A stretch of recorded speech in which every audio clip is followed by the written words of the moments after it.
In the days that followed February the 26th, the FBI began to get leads. We began to identify targets. We began to identify people who we couldn't see because Al-Qaeda didn't exist.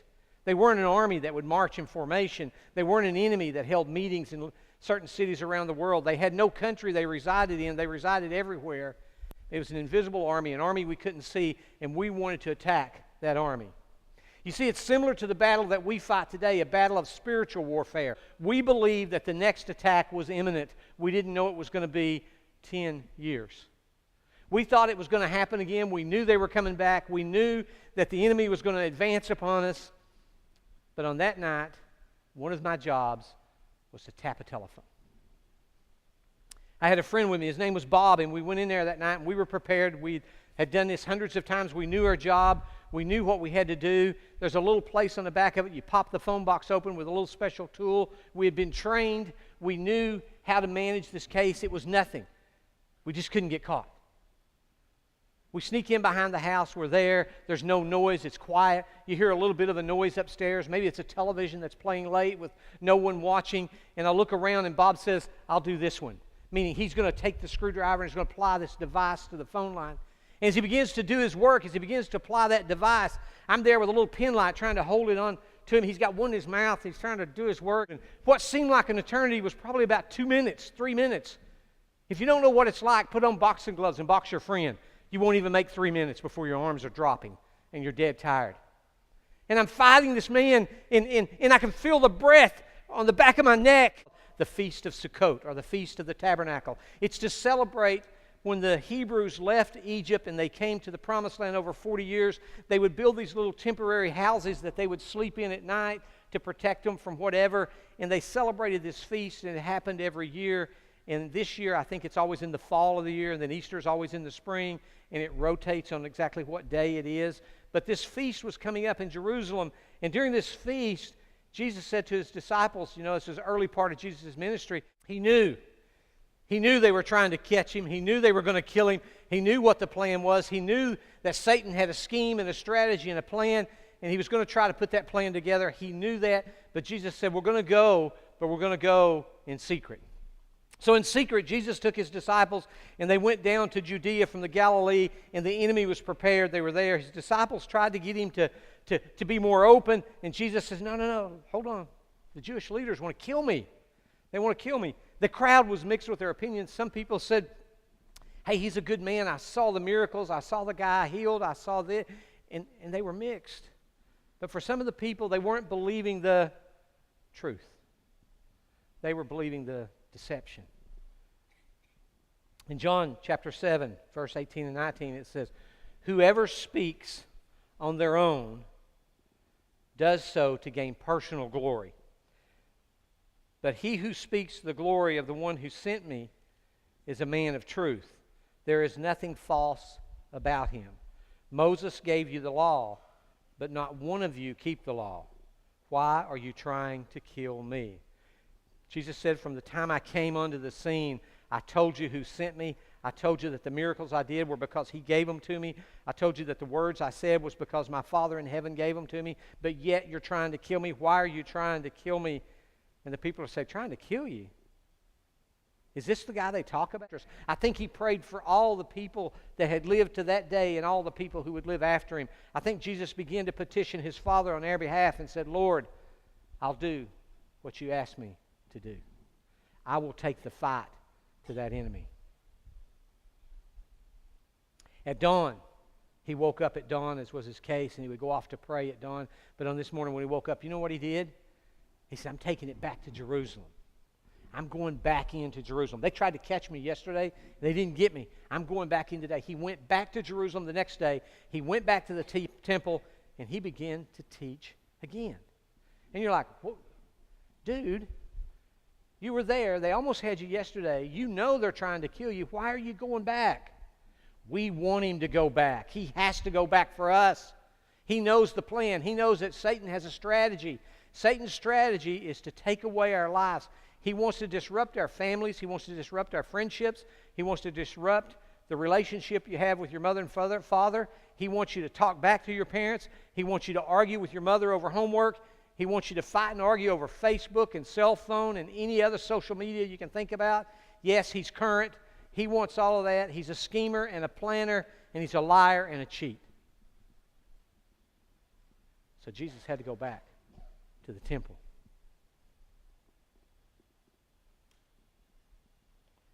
And when he got back there, the religious leaders, on this time, instead of trying to seize him, they decide, well, let's engage him in some conversation. Let's begin to talk to him. Let's begin to ask him who they are. And they said, hey, we have Moses. We have Abraham. We don't need you. We don't need you. And Jesus says, after all you've seen, and you don't believe I come from God, why do you want to kill me? And they said it again. You're not Abraham. You're not Moses. You claim to be Messiah, but you're not Messiah. You see, the responsibility of the Jewish ruling council, one of their responsibilities was to be the group of people who identified Messiah. And they missed him. We talked about this last year, and one of the times I got to speak, they missed him. They missed him. He came through, they missed Messiah, and they killed him. Why? Jesus says, why is my language not clear to you? Because you're unable to hear what I say. Jesus said, whoa. Why do you not understand? You know why you don't understand? Jesus says what I'm saying? It's because you're listening to the wrong person. There's a deception that's occurring here. Don't you get it? Do we see the deception? When I go out and I'm walking around, like down in Fredericksburg, there's a Starbucks. And you know what's next door to Starbucks? A cupcake store. Why? Why is there a box of donuts on the stage with a diabetic preacher? That's not good. That's deception. They're not good donuts? When you're a junkie, it don't matter. Because that's the twist, right? Yeah, Mike, it's a great donut. I go down there, and you know what the lady in the cupcake store says? You can go next door and get your Starbucks. He wants to destroy you, Michael, by telling you that cupcake is really sugar-free.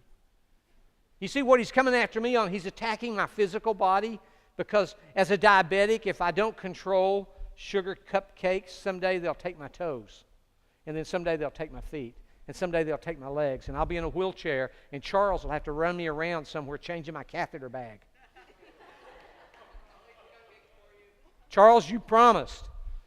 You got my back, Charles. Not your back. But not my catheter bag. No, okay. That's what Satan wants to do. His plan is simple. He's a schemer. He's a planner. He wants to attack you. He wants to come after you. And he wants to destroy all your relationships. And he wants to destroy your physical body. And his only tool is deception. Wrong is right, and right is wrong. And that's the only thing he's done for all these thousands of years. He said, why have they not caught on yet?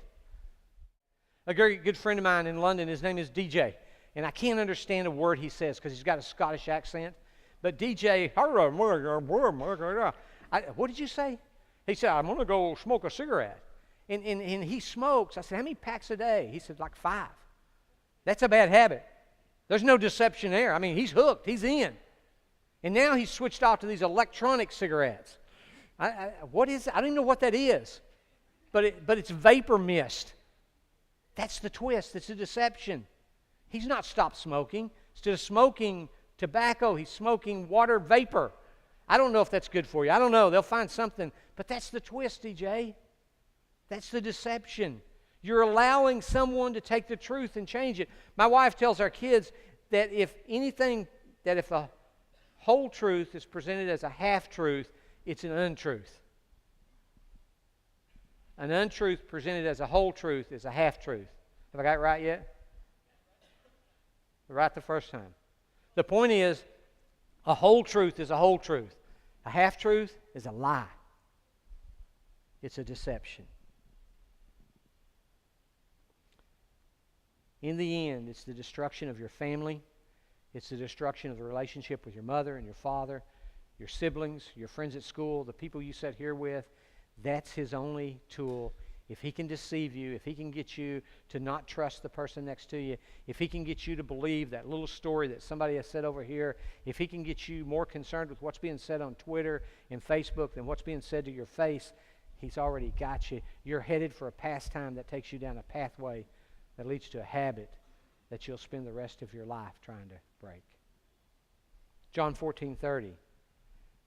I will not say much more to you, for the prince of this world is coming. This is good. It's a verse that sets up Luke chapter 4, 5, and 7. Jesus tells the people that the prince of this world, who's the prince of this world? Why is Satan called the prince of this world? It's a temporary title given to him by God. That's the twist, right? It's temporary. And then, I like this part in Luke chapter 4, 5, and 7. The devil led him to a high place and showed him in an instant all the kingdoms of the world. And he said to him, I will give you all their authority and splendor. It has been given to me, and I can give it to anyone I want. If you worship me, it will all be yours. So he takes him up to this high place, and in an instant, Satan can show him the entire world and says, you can have it. You can have that great ocean over there is yours. All this is yours. All the people will rule under you. If you want that right now, I give it to you into that high place. And Satan has said, all of this can be yours, Michael. All the cupcake stores in Stafford. Better than that, Mike? The cupcake stores in Washington, D.C. too. And the Starbucks that go with them. You can have those. All that can be yours if you bow down and worship me. Now, I didn't bow down and say, oh, Satan, give me the cupcake store. But I went. I was deceived. I know it's not healthy for me. I know it's not good. I know if I continue on that path, it's going to destroy my physical body. His agenda is the end of human life through deception. 3 years after this event, almost 3 years after this event, they crucify him. Almost 3 years after this event, he goes back to the garden. He prays. He asks God to deliver this cup from him, and they crucify our Lord. He knew. He knew Satan wasn't going to stop. He knew the twist wasn't going to change. He knew the deception was going to continue because he knew that's why he came. In 1993, when Al-Qaeda attacked the World Trade Center in New York, we knew they were coming back. They weren't finished. We knew they would come back, but we didn't know what day.